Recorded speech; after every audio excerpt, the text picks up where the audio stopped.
Welcome to Pod Save America. I'm Jon Favreau. I'm Jon Lovett. I'm Tommy Vietor. On today's show, grab your Xanax and say your prayers because we are just days away from one of the biggest moments of the 2024 campaign. We'll get into how Joe Biden and Donald Trump are thinking about the first presidential debate, which for the convicted felon candidate includes publicly accusing his opponent of drug use and murder while polling his supporters on whether he should be nice at the debate. It's also the second anniversary of the Dobbs decision, and we'll talk about how President Biden and Democrats are launching a big push to make sure everyone knows what's at stake.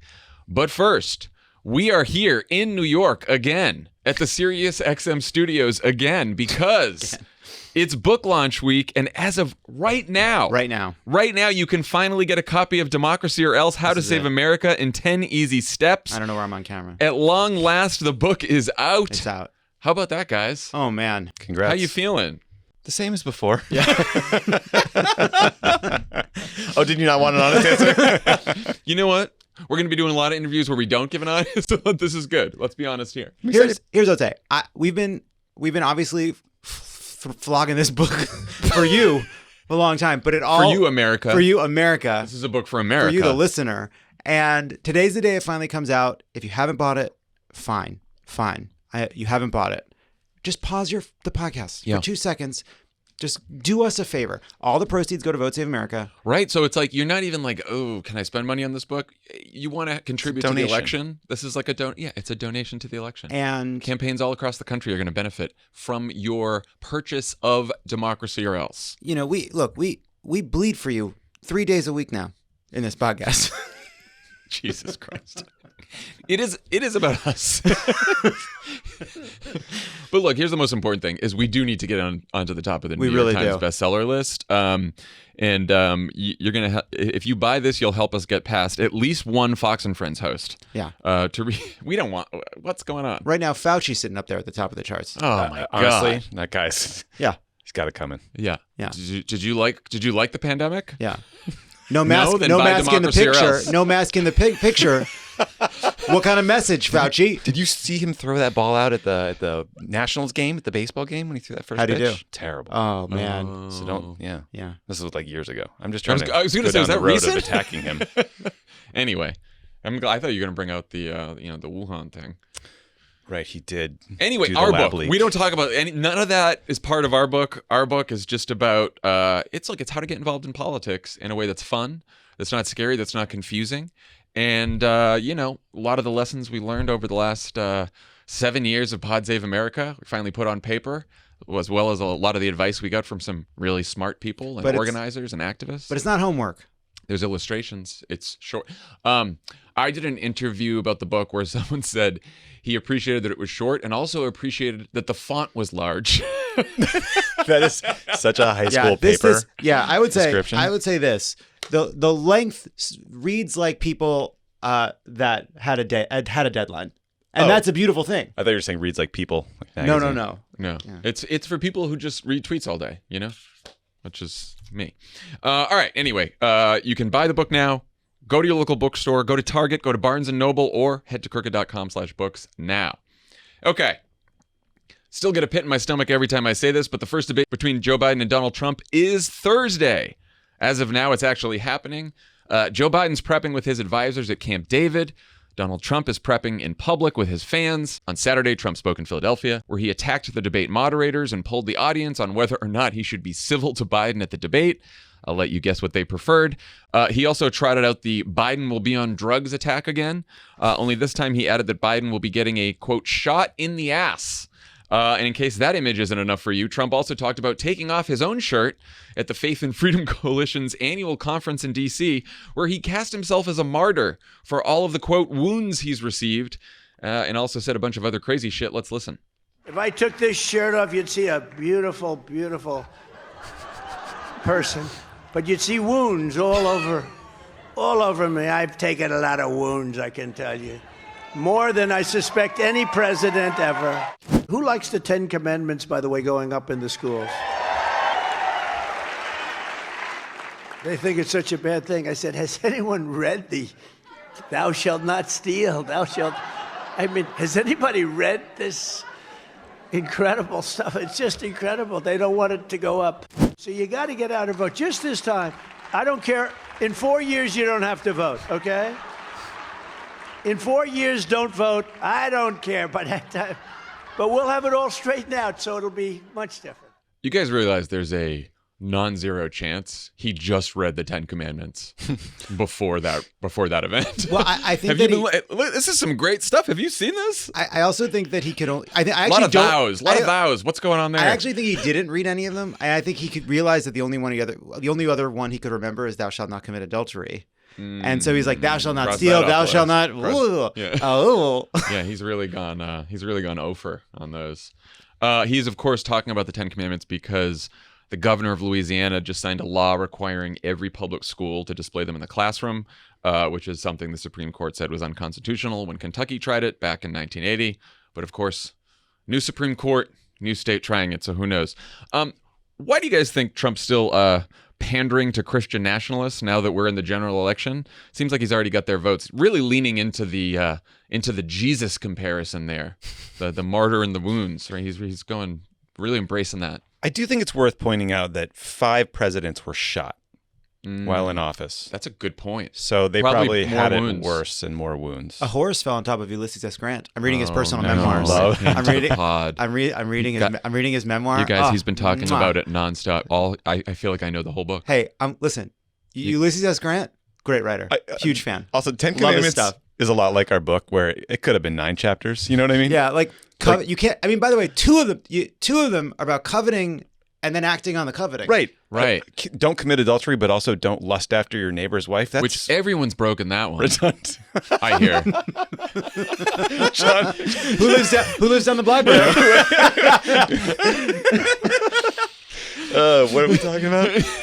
Anyway, what do you guys think about the pandering? What is he doing at the Faith and Freedom conference in DC? Do you think they booked that in advance? They thought maybe the primary would still be happening? No, well, he says at the top of it that they tried to cancel it, but I told him I'm too afraid to not go to the Faith and Freedom conference, so they moved it to during the day so he could do the rally at night. He might go to hell. Yeah, I think so.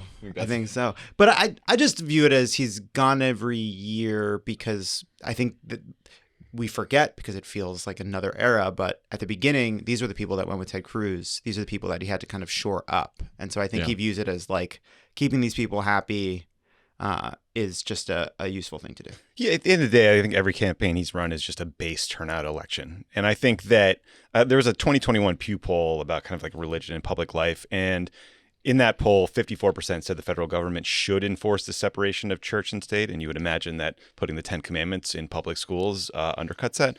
But, that they 30% want public school teachers to be allowed to lead students in Christian prayers. 46 do not. So I think the general population generally opposes what he's offering there, the policy he's putting forward. But I think he knows that his base is animated by right-wing Christian nationalism, and he's, they're more likely to hear what he's saying here than kind of your average voter who might be offended by this. Yeah, no, I think that's right. I think that the vulnerability for Trump in the general election is this Christian nationalist Project 2025 stuff. I think people are, even some people who've probably voted for him in the past, are a little creeped out by some of the Mike Johnson wing of the party, And, I do think the country is more religious than some liberals might believe. But I don't think people want the 10 Commandments in your kid's school. I don't even if I grew up Catholic. I wouldn't want the 10 Commandments posted in the school. Separation of churches. It's pretty foundational to the country. Well, there's a funny moment at the Faith and Freedom Summit where he says, "You may got you like," he's getting tons of applause. They're loving every second of it, and then he goes, "Now this crowd may not care as much about this, but they're also going after Catholics," and it was a little bit of a. It's like, hey man, long history there. Yeah, long history. You're wading into some troubled waters. Yeah, he's not up to speed on the Huguenots. Yeah, the Huguenots. Like, I was just in North Carolina for a couple of days, and I was with a few different local candidates, and abortion is a huge issue. The extremism of the Republicans on democracy is a huge issue. But the other really big issue that a lot of these candidates were talking about was the Republican legislature taking money from public schools and giving them to private and religious schools. And it's just a really big issue down there. And I feel like this is all part of that sort of rightward Christian nationalist thing I think a lot of people don't like. This was at the end of a 90-minute or nearly 90-minute speech. So just at the very end of the speech, he gets into education, and he's hitting he's hitting the 10 Commandments. He's talking about money for homeschooling to help pay for supplies for homeschooling. But then in a run, he basically says this. And I will not give one penny to any school that has a vaccine mandate or a mask mandate. And I will shut down the Federal Department of Education, and we will move everything back to the states. And you know what we'll do? We'll give them about half the money that we send them now. And for half the money, they'll have a lot of money left over. We'll cut our budget in half, and we'll spend less than half the money on education. We're going to save a fortune. Look, I know we're inured to Trump. That has to be one of the most unpopular things a mainstream candidate has said in a very long time. We're going to have education funding. You put that, we're going to get rid of all vaccine mandates. All of them. That's measles and mumps. That's a bunch of childhood illnesses. Polio. That's whooping cough. Let me tell you what happened there. At Camp David, where Joe Biden is prepping debate, I can imagine, I will bet you that someone saw that tweet that Trump just said that. Maybe our pal Ben LeBolt and alerted Mike Donilon and Ron Klain and everyone else and Anita Dunn, everyone else at debate prep, and they instantly said this has to be a moment at the debate because you're right. That is like cutting education in half. Some people don't understand the we're going to take it from the federal government and give it to the states because it sounds like, oh, then the states can control it. But actually admitting that you're going to cut it in half. You put that, so those are two, I mean, honestly, those are two ads. You do the vaccine ads, by the way, side by side with outbreaks of preventable childhood illnesses. We've seen them in Florida. We've seen them elsewhere because of this anti-vax fervor. That's one thing. The fact that he has already told corporations he wants to cut their taxes again. You put that side by side with we're going to cut education funding in half and we're going to save a fortune. That is terrible politics. And, Trump goes in front of these crowds and he's just used to the fact that most of what he says in these speeches just basically goes unnoticed by anyone who wasn't in the room. But that was very bad. That is very bad. So, yeah, one of the things that overshadowed that comment was Trump continuing to accuse Biden of taking debate performance-enhancing drugs. His surrogates are getting in on the game, too. Dr. Ronnie Jackson, congressman from Texas, is apparently sending a letter to the White House demanding a drug test before the debate. A letter. Are these people fucking serious? Lovett, you got any funny ideas for one-liners if this comes up in the debate? I had one pitch. And here's my pitch. Donald, I am on a performance-enhancing drug. And I'll tell you right now what it is. Right before I come out on stage, Jill and I find a very private place where no one can see. No. And she tells me she loves me. And to have that kind of love, that true love, which you and I both know so well, that's all I need to come out here. Which you and I both know so well. That's funny. Just hit him, because look, I've had the love of my life by my side at every debate. Every big decision, and that kind of love, it, Donald. I think you should just say, "Yeah, I am. What's it to you, narc?" Yeah, I was gonna say, what are the ethics of PEDs? What are we debating here? Barry Bonds being in the Hall of Fame? What are we even talking about? Yeah, it's none of your business, Donald. You take your own shit. Take whatever you need. Now we're dodging the question. I hope he does get a fucking shot. I hope they give him whatever they gave Secretariat. Yeah, I don't care. Take whatever you need. Whatever you need to do, buddy. It's actually very controversial to say that Secretariat was using performance-enhancing drugs. Well, I think all the horses were at that time. They all were on a certain kind of steroids. But everyone's like, wow, when he died, his heart was 4 times the size of a normal horse's heart. It's like, why do you think that happened? Because he loved too deeply. Yeah, that's right. Anyway, Dr. Ronnie, keep sending your fucking letters, dude. All right. Trump's also been telling a news story on the campaign trail about how he told Dana White, who runs the Ultimate Fighting Championship, that he should set up a, quote, migrant league of fighters who would compete against UFC fighters. Here he is over the weekend saying this. And I said, Dana, I have an idea. Why don't you set up a migrant league of fighters and have your regular league of fighters? And then you have the champion of your league. These are the greatest fighters in the world. Fight the champion of the migrants. I think the migrant guy might win. That's how tough they are. He didn't like that idea too much, but actually it's not the worst idea I've ever had. That's true. That's true. He's had worse ideas. Give me your huddled masses, and I will put them in a cage fighting league as public spectacle. We're just doing Gladiators, right? It's We're just just Gladiator. bringing back Gladiators. It's just Gladiator. Gladiators 2 is coming out soon. This That's could right. be some sort of sponsored content opportunity. I mean, on brand for the xenophobic game show host, I guess, right? But Yeah, he's just, he's finding a silly way to say that there are superhuman monsters. dehumanize, yeah. What he likes to do is dehumanize people who aren't American. Right. That's his shtick. It's always interesting when you road test these lines for the first time and you can hear the audience being like, "Oh, no. Like they're kind of like offended by that. Not offended, but they're shocked by it at least. Well, I'm not surprised that Dana White didn't think it was a good idea, and he's no lib. No, he is not. He is not. So Trump's talking a lot about migrants in the run-up to the debate, and he's been hinting at how he might attack Biden on the issue Thursday night. Spoiler, he's not going to challenge him to the Migrant League. But Greg Sargent over at the New Republic wrote a piece about how Trump posted the news of the gruesome murder of a girl in Texas, allegedly by two men with records of violating immigration law, called it, quote, a new Biden migrant killing, and said, quote, I look forward to seeing him at the fake debate on Thursday. Let him explain why he has allowed millions of people to come into our country illegally. In other news, Trump also said on the All In podcast last week that he would automatically issue green cards to immigrant students as soon as they graduate college. But that was a statement his campaign immediately walked back by saying the policy would apply only to extremely skilled graduates and that eligibility would, quote, exclude all communists, radical Islamists, Hamas supporters, America haters, and so on. First of all, what do you guys make of Trump and his campaign trying to tie Biden to any bad crime committed by an undocumented immigrant? I mean, it's a continuation of what he's been doing. I mean, remember back around the State of the Union, Republicans were very focused on the murder of a woman named Laken Riley in Georgia, who was allegedly killed by someone who was in the U.S. Illegally. So I'm not at all surprised to do this. I mean, the challenge here for Biden is stories like the ones he's trying to tell that are kind of lurid and, specific and emotional are powerful and memorable, and you have to figure out a way to push back that isn't just with statistics, lest you look kind of like a Mike Dukakis at a debate in the past when he was asked about capital punishment and whether he would be in favor of capital punishment if someone were to murder his wife, and responded in sort of a robotic way. I think that's like kind of the test case that reporters are always thinking about in the back of their head. So he's going to have to figure out a way to push back, but also go on offense on this and talk about the reality of crime under the Trump administration when statistics went way up. Yeah, Lovett, how do you think Biden should respond?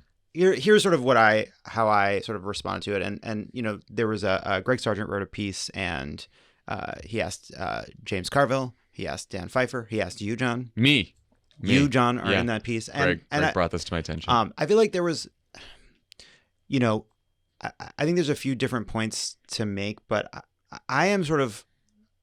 I think it is worth saying some version of these are horrible crimes, and some of these folks have been in and out of the country for years, even while you were president. Of course. And we have to solve this problem.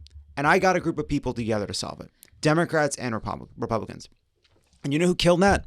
You killed it. Why? Because you were worried about the politics of actually solving this problem, because you want the chaos and you care more about you than you care about what happens on the border. Now, I know Joe Biden is never going to say something like this, but it would be something like, and so if you want to find out who has blood on their hands, look in the mirror. But I don't. That's not the Joe Biden I know. Well, and the other thing is, I think that's all right. And then Trump's going to, Fox News and the right-wing media have been linking these murders also to Joe Biden's new policy that he announced last week that we talked about, where he is granting a pathway to citizenship to spouses, undocumented spouses of American citizens who've been here for 10 years. And they're somehow saying that that's going to cause more migrant murders, which is fucking preposterous. And so, if you're Biden, you say, look, my plan is about keeping families together who've been here for years, who are law-abiding citizens, and their undocumented spouses and children. Your plan is about ripping families apart, which is what you did when you were here as president. And by the way, crime rate is now lower than it was when you were president. So maybe you should explain why.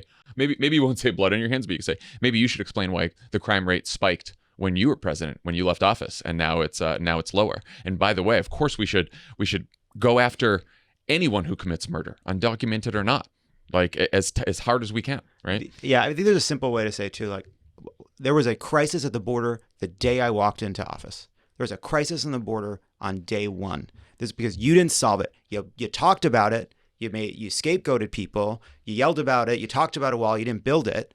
And we're going to try to solve it because you can't solve it. You want to yell about it. In a typical disgusting manner, you are using these murders to make a political point about the border because you don't really care about the border. You don't really care about immigration. You just care about the politics. You think it wins you votes. Yeah. That's it. We'll see. What do you guys think about the green card? The old green card to the diploma. Lovett, I'm sure you remember this because how many times did we write the line for Barack Obama? Well, it's The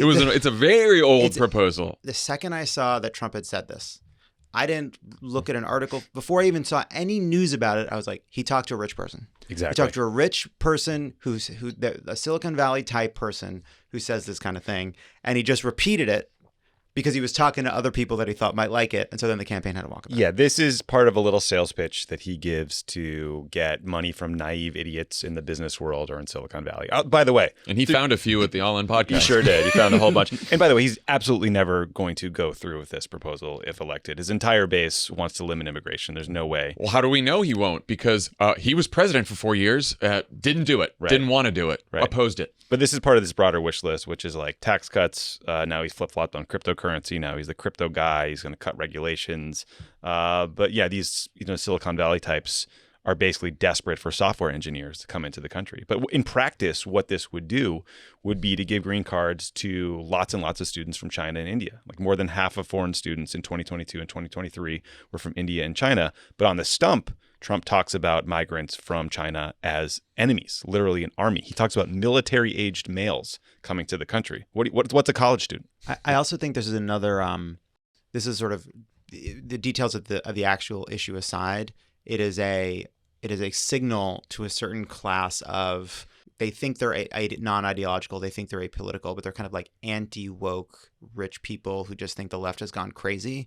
And this is a permission structure to say, see, he's not, yeah, he says this stuff, but I'll do H-1B visas. He's okay. It's not so scary. It's also for the shrinking, almost non-existent Wall Street Journal editorial reading section of the Republican Party that's almost gone now. Like, see, I'm going to be a little... The Paul Ryans of the world. Even though, again, the reason this policy is not real because...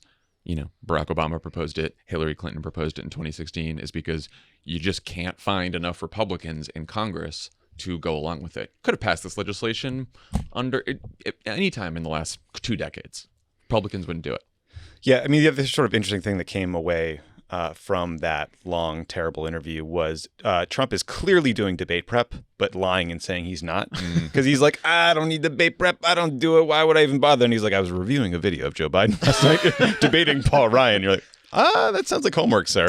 That was very funny, by the way, when he was like, they're like, well, what do you, the All-In hosts were like, well, give us debate predictions. And he's like, well, people keep saying Joe Biden's, not great, but I watched him debate Paul Ryan. He demolished Paul Ryan. It's like, you also watched him debate someone else. Though maybe you don't remember it because you were like so fucked up from COVID when you were like just spraying everyone in the debate room with your germs in the first debate. But you did debate Joe Biden twice. Yeah, I rewatched the first debate on the flight last night. And did? Why? That's cool. Way better than I remembered. I had a great time. Now, he does look so beet red. He looks like he's like in a sauna. He's so angry. Can you give us some highlights? What was your favorite part of that? What was my favorite? What was your least favorite part? Let me pull up my notes. Okay, one really important thing. I mean, we'll get to this in the abortion section, but Biden says abortion is on the ballot, and Trump's like, abortion's not on the ballot. How do you know that? You don't know what Amy Coney Barrett thinks about abortion. That's so funny. So I'm sure that will come back up. Yeah, I hope so. That's good. Did you also Trump apparently, when he was in Philly, talked to a reporter and said that he has picked the VP in his mind. He hasn't told anyone, and that person will be at the debate, which is, I'm so curious. Like, do you think that means that he invited all the candidates to the debate and it's like an awkward, they all show up? Or is it just, because otherwise it's just, everyone's going to know. Like if just Doug Burgum comes to the debate, we know it's Doug, but maybe like Doug, Marco, and JD will all be there. Who knows? Interesting. Yeah, I mean, or maybe he's just lying, which he always does anyway. Right. If he doesn't care that they feel uncomfortable or that it's weird, he just wants them to come and be there and to see who comes. So it's The Apprentice. It would be funny to make them all share like a hold room or even a hotel room. Put them all in the same suite, and there's a camera there. Yeah. Yeah. And Burgum's like, Marco, can you pass the Diet Cokes, something like that. I like that. One. Sure, why not? Yeah, that kind of like that kind of back and forth. Kind of repartee. Yeah, that's awesome. Yeah, like can I? I'm gonna no you. Okay. JD, can you pass the Daily Stormer? No. Okay. Replace the like, toilet I'm sorry. paper next time. Mark Ruben's like, Marco? you guys mind if I put on white noise? And he presses it and it just screams. I can't fall asleep without something really to distract me. One other thing of note Trump mentioned over the weekend, he talked about the third-party candidates on the ballot and praised two of them in particular. Here's a clip. Cornel West, he's one of my favorite candidates, Cornel West. And I like her also, Jill Stein. I like her very much. You know why? She takes 100% from them. He takes 100%. Just reading the stage directions there. By the way, this happened to be the same day that Cornel West announced that he's collected enough signatures to appear on the ballot in Michigan. Yikes.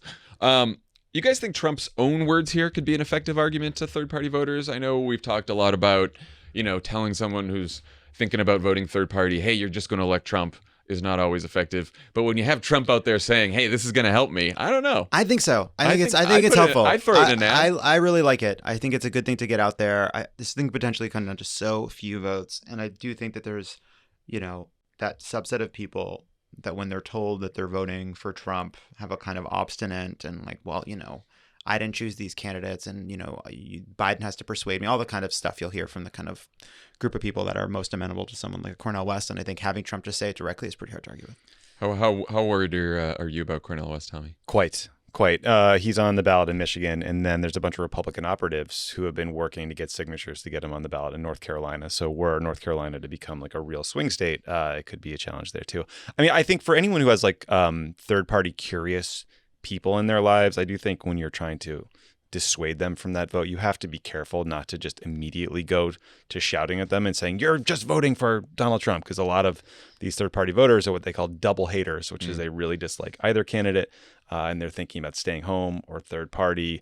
Or if you just sort of like, if your only appeal to them is you might elect Donald Trump, that's not necessarily something that animates them the way it does us. I do think, though, highlighting the cynicism of Trump's comment and his staff's efforts to get these candidates on the ballot just to harm Trump, maybe that will feel insulting to them. I was just going to say, it is. That's what it feels like. Trump is insulting them, and that might piss them off.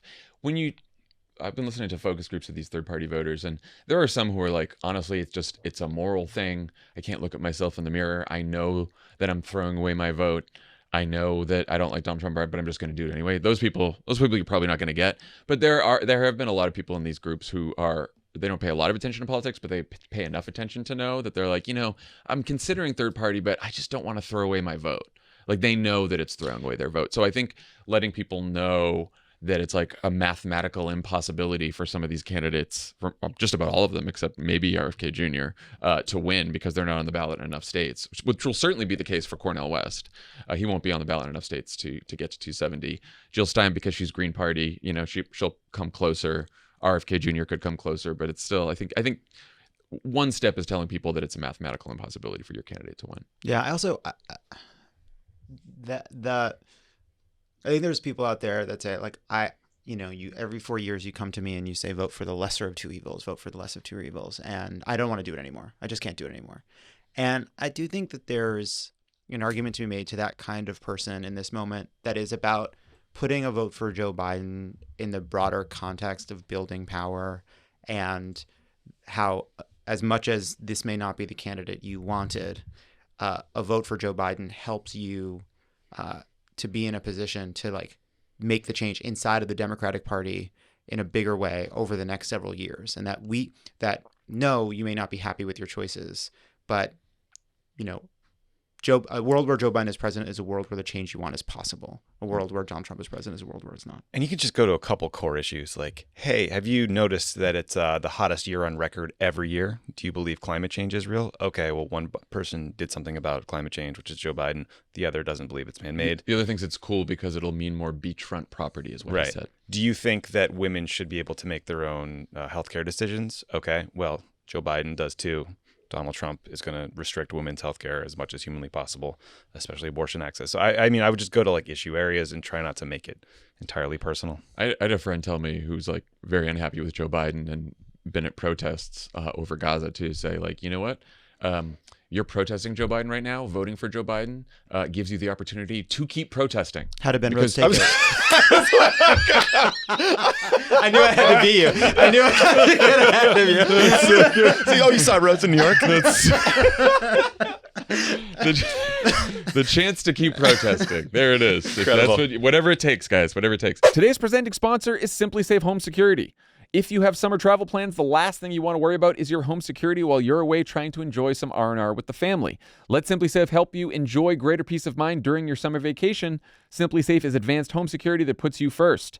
We love Simply Safe. Lovett set up Simply Safe years ago. He's had it ever since. It has worked very well. It's easy to install. It's easy to use. You can do it right from your phone. They offer advanced home security and 24/7 monitoring that's accessible to all with low upfront costs and monitoring plans for less than $1 a day.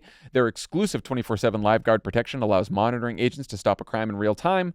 Their agents can act on an alarm within 5 seconds of receiving the alarm signal. Simply Safe does not lock you into a long-term contract, so you can cancel anytime penalty-free, and when you purchase, you can choose how you install your system, either yourself or you can have a pro do it for you with professional installation. Simply Safe has given many of our listeners real peace of mind. We want you to have it too. Get an exclusive 20% off any new Simply Safe system when you sign up for Fast Protect monitoring. Just visit simplysafe.com/crooked. That's simplysafe.com/crooked. There's no safe like Simply Safe. We haven't heard a lot from Biden lately because he's been holed up in debate prep at Camp David, but campaign aides did talk to the New York Times for a piece about how the sides are preparing and what they hope to get out of it. One thing I thought was pretty interesting in the piece is that the campaign doesn't think the debate, even if it goes very well, is going to immediately change things in terms of polling, but that it will be, as the piece says, quote, the starting bell for the general election. What do you guys think? Are they trying to lower expectations there in case it doesn't go well, or do you think they're right about how much it will move numbers? It feels like both, and great. I had the same. I was like, oh, that does make sense to me, and like, why does it make sense to me? And I think it's in part because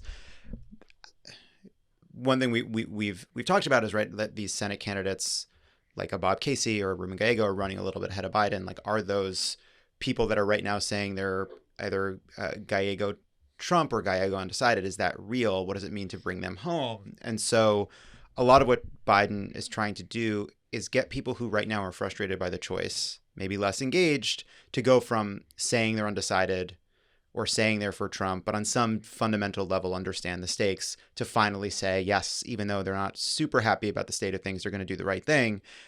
That's a sort of unusual kind of persuasion that might not show up because of one debate. It's going to happen over time, especially as we get closer and closer to the election. Yeah. What do you think, Tommy?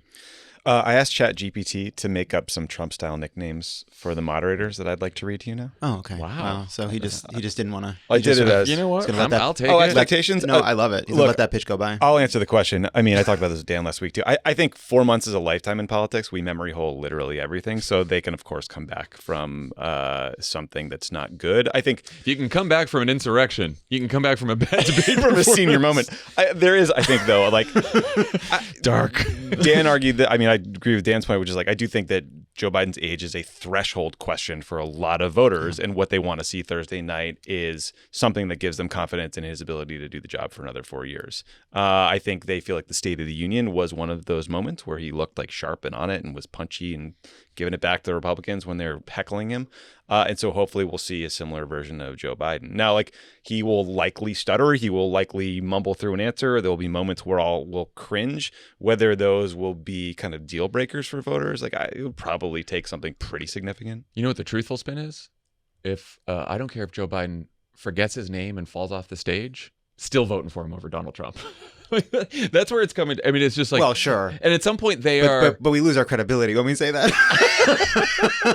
but like that. So I disagree. I think at the core of what the Biden campaign is trying to do here, and all of their spin that is not quite like that, but it's like they are trying to get the focus on Donald Trump, right, and the threat that Donald Trump poses.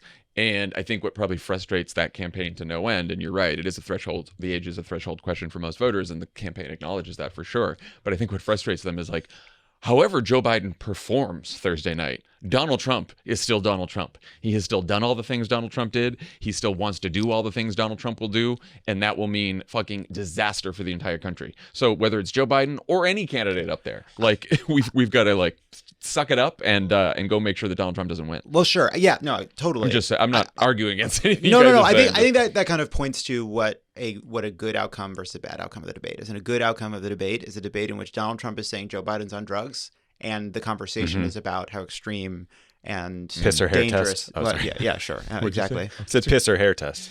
That's how we're going to figure out what he's taking. I see. Piss or hair. Well, hair. He can't agree to hair. Yeah, I mean, I think what you're getting at is the fact that debates are stupid and irrelevant and have no bearing on the job of president, right? I mean, obviously, like the sort of these two individuals are completely different, and one has a set of policy views that would be good for the country, and one is a disaster. But for some reason, we've decided that two old men standing at a podium yelling at each other for 90 minutes gives us some sort of insight. Well, and unfortunately, it is valuable and relevant just for the reason that you just mentioned, which is we memory hole everything. So just to refresh everyone's memory about who these two men are and what they stand for is probably important. And I'm just going to spare both of you the fact that the reason I think we have debates as an important form for making political decisions Ulysses S. Grant is masculinity. Masculinity. That's why. Sure. That's cool. Yeah. Okay. That's part of it. Jake spent a lot of time on Hillary Clinton's campaign. Jake Flapper. Tap dance Jake. Jabbering Jake. These are ChatGPT, not me. Have you run these by Jake? Dana Smash. Oof. Rethink that one, Microsoft. Bashful Dana Blabberbash. These aren't very good. It's not there yet. Jakey Tappy. That's funny. I still think Trump's fake tapper is probably the... Yeah, fake tapper's just sitting there. Dana the Scoop Bash. These and aren't honestly, even funny. You know, if ChatGPT can't beat out Trump on a nickname for Jake Tapper, then I'm not as worried about artificial intelligence. Yeah, I do believe Donald Trump has technically passed the Turing test. Tappy McFlappy is the latest one they gave me. You know, that's fine. Now we're just sort of... Bashomatic Dana. Okay, sorry, we can move on. You know, anyway. All right. The day we're recording this, Monday the 24th, is the 2-year anniversary of the Dobbs decision overturning Roe v. Wade. It's a hugely important day for the campaign to get its message out, since media outlets will all be covering the anniversary. And with President Biden at debate camp, they had to turn to their surrogate operation to get the job done for them. Here is a sample. It's about freedom, and every person of whatever gender should understand that if such a fundamental freedom, such as the right to make decisions about your own body, can be taken, be aware of what other freedoms may be at stake. Donald Trump, he ran on a platform of overturning Roe v. Wade, and as president promised to appoint Supreme Court justices that would do that. They did that, and now these rights are being taken away. This is how it works, that elections matter, that who's president, who's in the Senate dictates who's on the Supreme Court, and that has such a massive impact on your lives. We cannot let him win. We cannot sit by while our freedoms slip away. We're going to walk every block and knock on every door. We're going to organize phone banks and register voters. We are going to fight like hell, and we are going to win. Thank you. So you might have recognized that first voice was Vice President Kamala Harris. The last voice was the First Lady, Dr. Jill Biden. And the guy in the middle, that was Doug Emhoff at a Strict Scrutiny live show in D.C. on Saturday night. Kate was telling us there was going to be a surprise guest last time we were recording here. It was Doug. And Doug. apparently, the second gentleman arrived with the cheering section that included none other than Kamala Harris herself in the front row. Do you guys think she bought her tickets on the Crooked website? Oh, good question. We probably gave her a freebie, no? Whose seat did I she hope take? so. Get out of there. Get out of your fucking seat. That's Kamala Harris' seat. I hope as soon as I heard she was there, everyone was slacking that she was there. I was like, I hope we gave her a good seat. Nobody found a handheld mic and just kind of chucked it down there? Yeah. Just And what do you think about this?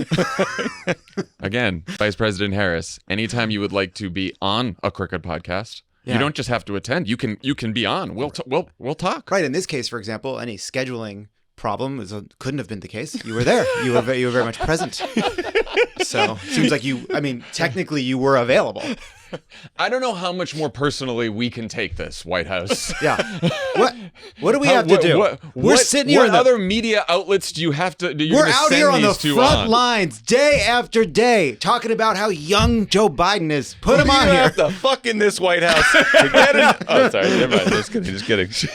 Where else are you going to send Joe Biden and Kamala Harris before Pod Save America? Where? Anyway, the all-in pod. They're gonna yeah, seriously. Yeah, any YouTuber, anyone on. We got invited to a Biden influencer event in Los Angeles. That's true. We did. Barack Obama stopped by and he was like, "Some of you have likes and follows." So. He looked at the three of us like, "What the fuck are you guys doing here, idiots? What are you doing? You're influencers." Yeah, we've been sorted into the influencer/creator category, and I find that troubling. It's digital content creators. That's what we were. It's accurate. Yeah, I guess. Fine, whatever. Anyway. Back to abortion. The campaign says it's going to be holding more than 50 events to mark the day. That's the Joe Biden slogan. Right. It's true.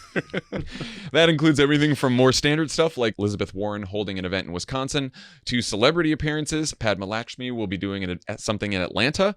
The campaign's also holding storytelling trainings to help people tell their own personal stories about abortion and reproductive care, including some of the women who've already told their stories in ads. One of those women, Caitlin Joshua from Louisiana, is featured in a new ad that the Biden campaign just released today. I was right around 11 weeks when I had a miscarriage. The pain that I was feeling was excruciating. I was turned away from 2 emergency rooms. That was a direct result of Donald Trump overturning Roe v. Wade. He's now a convicted felon. Trump thinks he should not be held accountable for his own criminal actions, but he will let women and doctors be punished. We want to support someone that does have our best interests at heart, and that's why I'm so adamant about supporting President Biden. I'm Joe Biden, and I approve this message. So let's talk about how this will come up at the debate. Trump's been bragging about overturning Roe. He's been using Kellyanne Conway's presumably poll-tested argument that this is just all up to the states now, and the states get to decide and people get to decide. He's also been lying about Democrats wanting live birth abortions, which isn't a thing. How do you guys think Biden should handle this exchange when it comes up at the debate? Tommy, you started with the what happened at the last debate. Yeah, I mean, well, he can certainly build on the back and forth they had in the 2020 debate when Biden was saying abortion is on the ballot. I mean, I think it's a complicated argument because Roe was then overturned despite Joe Biden winning. But the point he was making was about the Supreme Court justices that the next president will get to pick. And if Trump is president, what will he end up with? Like an 8-1 majority probably by the end. I mean, he could name a lot of. It could go to 7-2. Justices. So, I mean, I thought that ad was incredibly powerful. Republicans want to talk about abortion like it's just another form of birth control. It's something people do, willy-nilly. It's not something that's painful or thought about deeply. I mean, I think that ad tells the truth about what abortion is like and why women need it in this country and the dangerous health situations that the new reality has put them in. Love it. I think Joe Biden has to basically just say, Donald Trump is the reason abortion was overturned in this country. I want to protect access to abortion. He wants to make it a crime to have an abortion. He's already talking about what he's going to do in his next term, and he's going to make it impossible, not just in red states, but in blue states, for women to access reproductive care. That is the threat.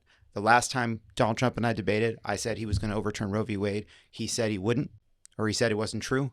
Guess what? It was true. You can't believe Donald Trump because he knows how unpopular this is. But reproductive rights are on the ballot. Yeah. I think he's bragging about overturning Roe v. Wade. This is what he's bragging about. Women who have been turned away from ERs, who are bleeding out. Women who have been turned away, who have gone into septic shock. A couple in Alabama who was just wanted a baby so bad and went through IVF and couldn't continue because of the Alabama State Supreme Court and what they decided. He says that it's left to the states, but like the fundamental truth is no one knows the path that a pregnancy will take, and women deserve care when they need it, and no one knows when they'll need the care or where they'll need the care. And Donald Trump doesn't think you should have the right to that care, and that's what it is. And we are seeing his politicians, his loyalists, pass the most extreme bans and onerous restrictions all across the country. He thinks it's okay to monitor women's pregnancies, as long as some Republican legislature in some state decides to do it. People haven't had a chance to vote on this. When they have, by the way, they've enshrined the right to abortion in their constitution. But some people are sitting in states with Donald Trump's followers in the legislature, and now if they need care and they're bleeding out, they could be turned away from an emergency room. That's what he's bragging about. And they're not done. They want to pass a federal abortion ban. They want to criminalize medication abortion. And by the way, his coalition is just made up with a bunch of creepy fucking weirdos who want to be a part of every decision you make in your life in your bedroom, whether it's IVF, whether it's contraception, whether it's the birth control pill. Like, these guys are not done. Yeah. Where Trump will go, because this is where Kellyanne keeps wanting him to go, is he'll say, "Why, Joe? Tell me what week you would have the restriction at.